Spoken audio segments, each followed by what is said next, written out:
So nang bulit na day ko guys no. Mga kapobring guys, nang bulit na ko niya. Kalimot ko dag cellphone ganiha dito speakers. So dito ko speakers mo kuan.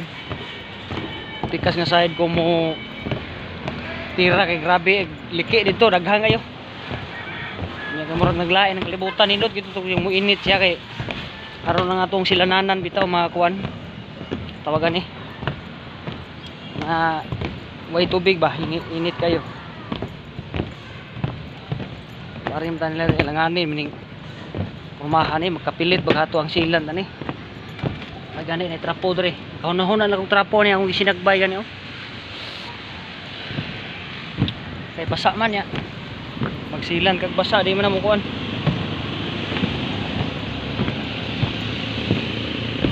Lain sa tong basa imo silanon kay murag lami man. Kaning basa di way lami imo silanon di mo pilit. So karita diri magsugod no.